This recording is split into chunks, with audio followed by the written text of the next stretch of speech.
Ang aklat ni Josue, Kabanata 7. Ngunit nilabag ng Israel ang utos ni Yahweh na huwag kukuha sa Jericho ng mga bagay na ipinawawasak ni Yahweh bilang handog sa kanya.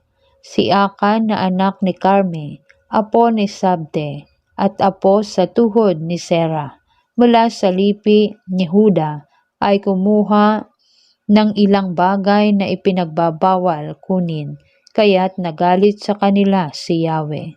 Samantala, nagsugo si Josue ng ilang tao buhat sa Jericho upang lihim na magmanman sa lungsod ng Ai, na nasa silangan ng Betel at malapit sa Bet-aben. Pagbabalik nila ay sinabi nila kay Josue, "Hindi na po kailangan pumaroon ang lahat. Magpadala lamang kayo ng mga 2,000 hanggang 3,000 mandirigma upang sumalakay sa lungsod ng Ai. Huwag na ninyong pagurin ang lahat sapagkat maliit lang ang lungsod na iyon. Kaya 3,000 Israelita lang ang sumalakay sa Ai, ngunit sila'y naitaboy ng mga taga roon. Hinabol sila buhat sa pintuan ng lungsod hanggang sa tibagan ng bato. 36 ang napatay sa kanila na sila'y umatras pababa sa bundok, kaya't natakot sila at nasiraan ng loob. Pinunit ni Josue at ng pinuno ng Israel ang kanilang kasuotan dahil sa matinding paghihinagpis. Nagpatira pa sila sa harap ng kabanang tipan ni Yahweh. Naglagay din sila ng abo sa ulo bilang tanda ng kalungkutan hanggang sa paglubog ng araw. At sinabi ni Josue, "Panginoong Yahweh, bakit pa ninyo kami pinatawid ng ilog Jordan? Kung ipalilipol din lamang sa mga Amoreo, mabuti pa'y nanatili na kami sa kabila ng Jordan. Ano sasabihin ko, Panginoon, ngayong umatras sa labanan ang bayang Israel?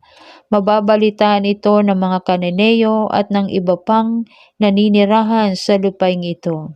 Pagtutulong-tulungan nila kaming lipulin sa balat ng lupa.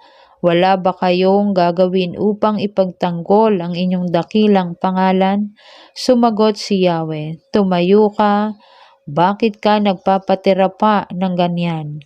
Nagkasala ang bayang Israel. Sumira sila sa kasunduang ibinigay ko sa kanila, sapagkat kumuha sila ng mga bagay na nakatakdang wasakin. Ninakaw nila ang mga iyon, itinago at isinama sa kanilang mga ari-arian. Iyan ang dahilan kaya sila natalo ng kanilang kaaway. Natakot sila sapagkat sila rin ay dapat lipulin.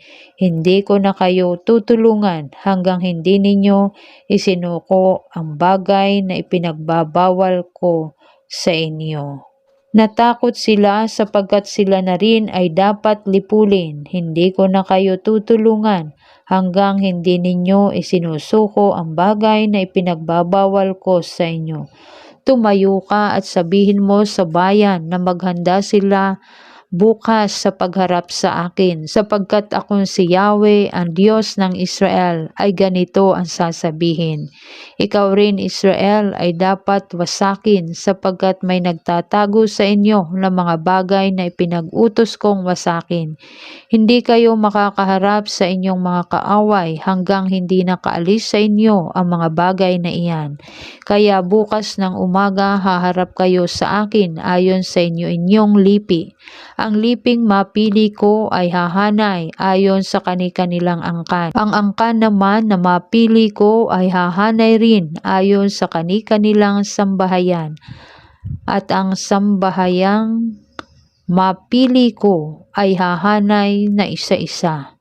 Ang kakitaan ng mga bagay na ipinag-utos kong wasakin ay siyang ihahagis sa apoy, kasama ang kanyang sambahayan at mga ari-arian, sapagkat hindi niya iginalang ang kasunduang ibinigay ko sa kanila at nagdulot sila ng napakalaking kahihiyan sa buong Israel.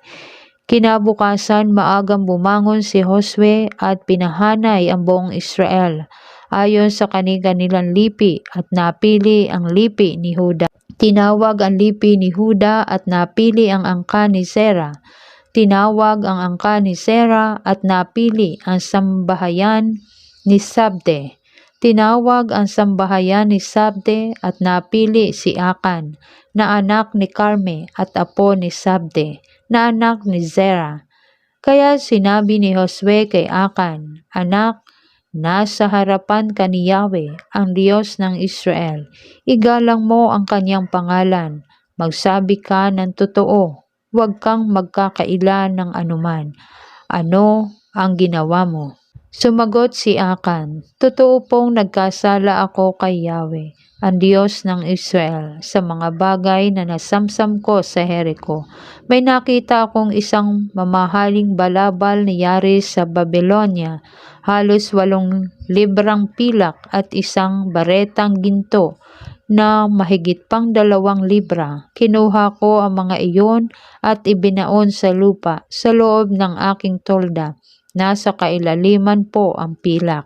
Nagsugo si Josue ng 2 tao na patakbong pumunta sa tolda ni Akan. Nakabaon nga roon ang damit at nasa ilalim nito ang pilak. Iniharap nila kay Josue at sa buong Israel ang lahat ng iyon at inilatag sa harapan ni Yahweh. Dinala ni Josue at ng buong bayan si Akan, gayon din ang pilak, ang damit at ang barang ginto. Sa libis ng kaguluhan, isinama rin nila ang kaniyang asawa, mga anak, mga baka, kabayo at tupa, tulda at lahat niyang ari-arian. At sinabi ni Josue, "Bakit mo kami ipinahamak? Ikaw naman ngayon ang ipapahamak ni Yahweh."